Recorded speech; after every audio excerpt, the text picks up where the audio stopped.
Hello, everybody. I've decided to give this response to war gambling a video on the channel because I believe it's significant enough to cover. This isn't going to be forum news breakdown sort of a thing. We're just going to quickly look at the response and I'm going to give my thoughts on it.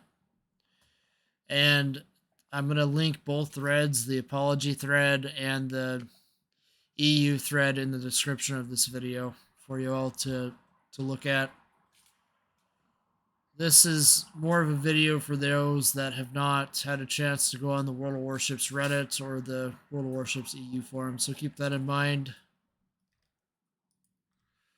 So without further ado, we're going to get right into it. So just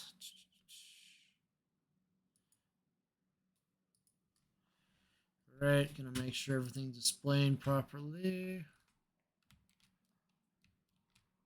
Yep, it is. Okay, here we go. So we have the big. So this is a response basically to this thread here. Go to page 19. It's locked. So how could you reply to something that's already locked? So without further ado, let's get into why you clicked on the video. So somebody asks about Missouri here. Operations a little bit here.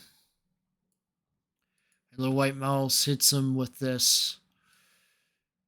So this is Littlewhitemouse's response. Little loot boxes and gambling drop rates. Wargaming promises to offer alternative method for acquiring new ships that otherwise appear in loot boxes. Also disclose odds noted by end of 2022, probably sooner.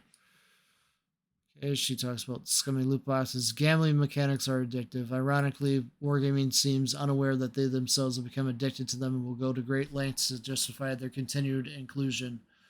Bragging about how they as a company are following the laws here is stupid. It is the bare minimum of what's acceptable. It's like bragging that you don't murder orphans. You don't deserve congratulations for that.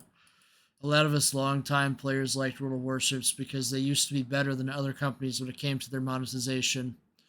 I would say, as my own thoughts before French battleships. That's where you can break it down. Update 7.1. Now they don't have the courage to lead the way, and they've been eyeballing the orphans with a crazy look in their eyes. But let's look at this further. Specifically, this promise only deals with new ships. By extension, that means when Agincourt goes back on sale in the new year, according to Evil 1N on the Wargaming NA forums.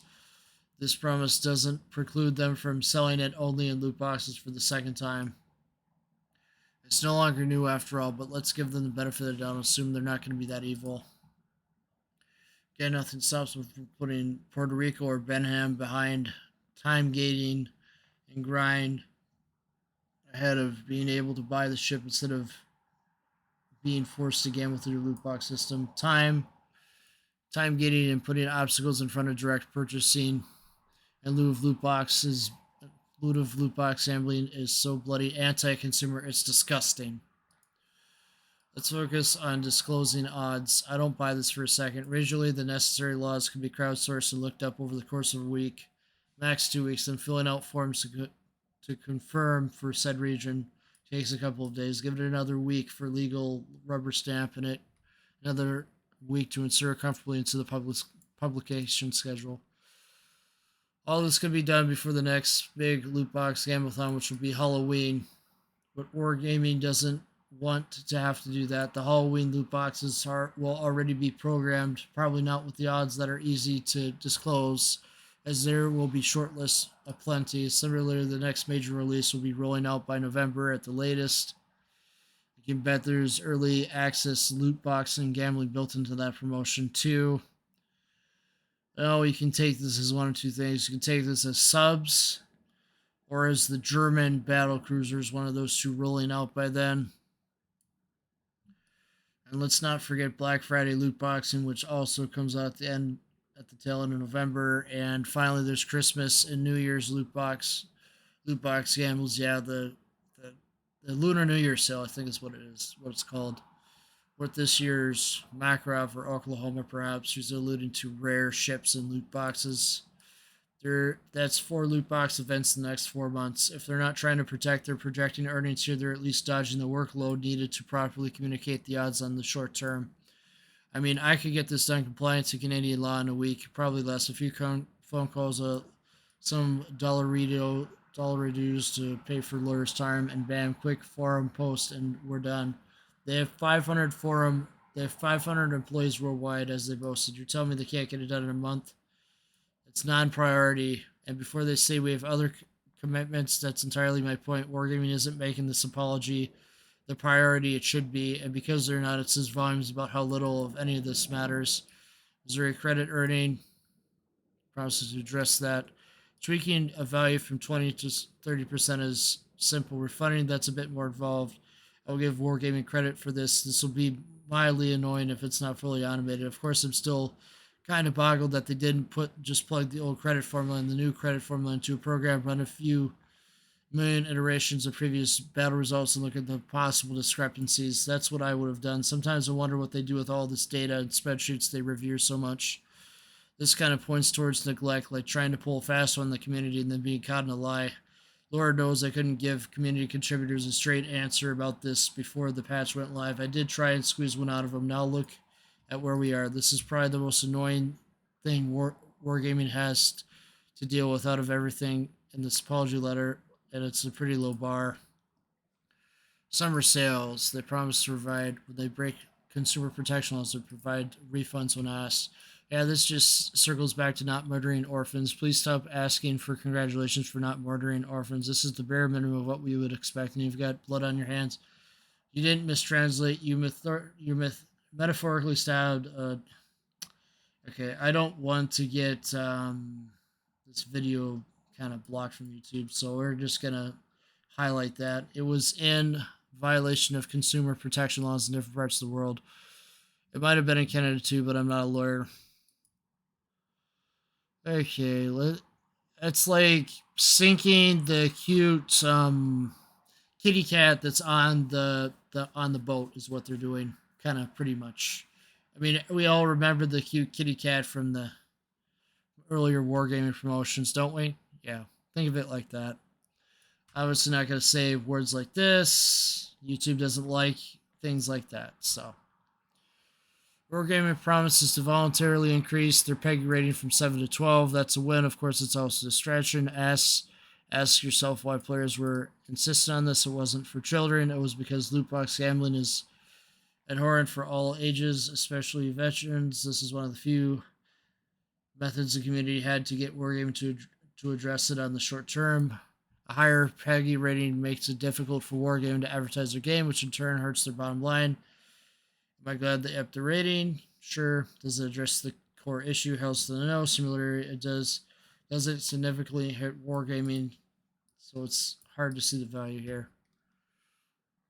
Reactions to feedback. Wargaming promises to be more prompt in updating previously released ships or explaining why they're not being adjusted. We've heard this before. Nothing is actually being promised here that can be measured. I'm going to skip the aircraft carrier and new game mode sections as they do not promise anything. There's nothing risked here by Wargaming. Maps here on West Virginia 44, sometime 2022, 2023. Cool. We'll measure these promises and judge if they're broken or not. I'll speak to Huron specifically because I can. This is a low effort copy and paste job of Hyeta. For those who are not aware, Hyeta's 3D geometry and camouflage can be literally cloned. That's how low the bar is here. I admit this is more of a trap for Wargaming to see how far their commitment to improving the matters between us was. I gave them the choice between Huron and Athabaskan 2, and of course they went for the low-hanging fruit, as I thought they would. Had they actually bothered to talk to us about the whys of each ship, we would have told them why Azkaban 2 is the preferred choice. But they were in such a bloody hurry to settle things, they didn't care about how we felt or what we wanted. Their priority was to make us pick a submarine or an aircraft carrier after all. We'll see if they try to impress us with going with Huron's post-war refit and swap the 120 for the 102's HMS Black Swan guns instead. That would at least show some effort on their part, so they picked the lowest risk option here. It's not that valuable at all. Shibitsu and I have washed our hands in light of Wargaming's battalion in West Virginia in 1944 and their continued toxic behavior and refusal to address our Yukon concerns. Given what I saw of Yukon's development, Yukon could be in the game in February 22 if they made it an immediate priority, but I suspect, like Yukon, they'll release it for Canada Day 2022 around July 1st. On the whole, this is just business as usual for Wargaming. Zero risk. Changing course and development order of premium ships and the pipeline isn't that big of a deal. If we're at a tech tree, that's moving mountains, but premium ship gets reshuffled all the time. Oh, the things I know and have seen Wargaming. I find it funny they're pointing to a new map as a big deal. I know their map makers have been busy greasing the wheels to shoehorn submarines into the game. They literally renamed most, if not all, the games in the game to accommodate them. If you're under any illusions that submarines aren't going to be forced on us regardless of feedback, abandon that illusion now. But with the work done, they can go back to what they normally do, adding a map or 3 a year. Yeah, I think the subs are going to enter randoms. I think that might have been what she's hinting at. Randoms in November. We'll see. Could be the German line that she's referring to too. Operations. Some of the old operations should be added to the game in 2022. She's not optimistic about that. How many operations? Suspect that Wargaming is looking for a way to discreetly sabotage the return to get out of having to restore more operations. They've always been disdainful not only of operations but those who enjoy them. What's more, they've been actively lying to the community and community contributors both about restoring operations for at least a year. This is so low risk that it could easily be used to further sabotage future operation development. Oh, we haven't had any new operations in 2 years at least. Indications, they don't promise anything deliverable, like they can present or say anything at all. Claim they're living up to the word that isn't measurable. Certainly doesn't have them risk anything. It's not worth their digital ink used to write it.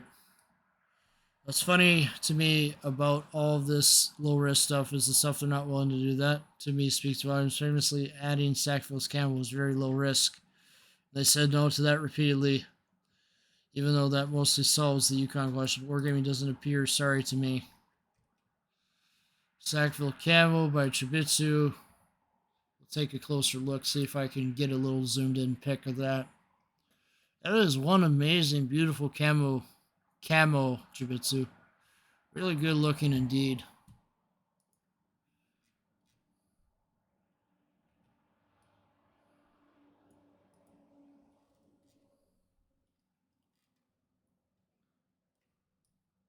She responds to more people in this thread, and then she goes over the 4 deceits of Wargaming, which I'm going to cover, and then we're going to end the video.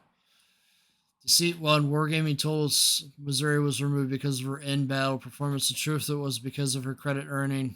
Deceit 2, Wargaming told us that for a return, Missouri would be sold directly for doubloons. The truth was it was loot box gambling only. Wargaming told us that for existing users, her 10.6 economy would be preserved with 10.7. The truth was that it was not. Deceit 4, Wargaming told us it would be too complicated to add her to the armory for purchase. They add ships to the armory all the time. That's what it was specifically designed to do, was facilitate and accelerate the adding and removal of ships. They simply didn't want it to undermine their loot box sales. I'm not embellishing. I'm also not interested in entertaining someone who wants to be confrontational. Pretty much spot on. All right. So that wraps it up for today's video. Thank you all for watching and have a great day. Thank you.